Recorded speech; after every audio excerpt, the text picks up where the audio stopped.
ഒന്നാം പിണറായി വിജയൻ ഗവൺമെൻറ്റിൻ്റെ കാലഘട്ടത്തിലാണ് തുരങ്കപാതയുടെ ആശയങ്ങൾ ഉയർന്നു വരുന്നത്. അങ്ങനെ ഒരു പദ്ധതിയെക്കുറിച്ച് സംസാരിക്കുമ്പോൾ മുഖ്യമന്ത്രി ആദ്യം പ്രതീക്ഷിച്ചൊരു 200 കോടിയിൽ തീരുമെന്നാണ്. പിന്നീട് കണക്കൂട്ടി ഒരു 658 കോടി. അപ്പോൾ 658 കോടി എന്നൊക്കെ പറയുമ്പോൾ ഒരു ഭീകരമായ സംഖ്യയാണ്.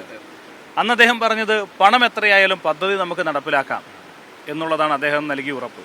ആ 658 കോടിയാണ് ഈ കൊങ്കൺ റെയിൽ കോർപ്പറേഷൻ വന്നതോടുകൂടി അവരതിൻ്റെ എല്ലാ പഠനങ്ങളും പൂർത്തീകരിച്ച് ട്വിൻ ട്യൂബ് ടണൽ വേണമെന്നൊക്കെ പറഞ്ഞ് അത് 2100 കോടിയിലേക്ക് വരുന്നു. അപ്പോഴത്തേനും ആദ്യ ഗവൺമെൻറ് കാലാവധി പൂർത്തീകരിച്ച് രണ്ടാം ഗവൺമെൻറ്റിലേക്ക് കടന്നു. ഞാൻ MLA വരുമ്പോഴാണ് രണ്ടാം ഗവൺമെൻറ്. അപ്പോൾ എൻ്റെ മുന്നിൽ 2100 കോടി എന്ന് പറഞ്ഞാൽ വലിയ സംഖ്യയാണ്, അനുമതി കിട്ടേണ്ടത്.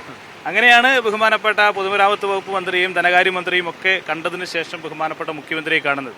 അന്നും അദ്ദേഹം ആവർത്തിച്ചൊരു കാര്യം, വയനാടിന്റെ കോൺഫിഡൻസ്. അതെ, CM എന്താ പറയാ, അസാധ്യമായതൊന്നുമില്ല എന്ന് പറയാൻ കഴിയുന്ന നടപ്പിലാക്കുന്നതേ പറയൂ അല്ലേ? അതെ, അത് തീർച്ചയായിട്ടും അദ്ദേഹം അങ്ങനെ മാത്രമേ പറയൂ. അതായത് ഇതിന്റെ ഒരു ആവശ്യകത മനസ്സിലായി കഴിഞ്ഞാൽ പിന്നെ അത് നടപ്പാക്കുക, അതിനു വേണ്ട വിഭവങ്ങൾ പണമായും എല്ലാം എങ്ങനെയും ഒരുക്കിയെടുക്കുക എന്നുള്ള ഒരു ഡയറക്ഷനിലേക്കാണോ CM പോകുന്നത്? അതെ, CM തീർച്ചയായിട്ടും അങ്ങനെയാണ്. അദ്ദേഹം അന്ന് ഞങ്ങൾ കാണുമ്പോൾ അദ്ദേഹം പറഞ്ഞത്, വയനാടിന് ഒരു ബദൽ റോഡ് എന്ന നിലയിൽ ഈ പദ്ധതി വിഭാവനം ചെയ്ത് കഴിഞ്ഞിരിക്കുന്നു. അതിന് എത്ര പണമായാലും അത് എന്ത് ചെയ്യും, നടപ്പിലാക്കും. അതിന് ഏത് പ്രതിസന്ധി ഉണ്ടെങ്കിലും അതിന് മറികടക്കും.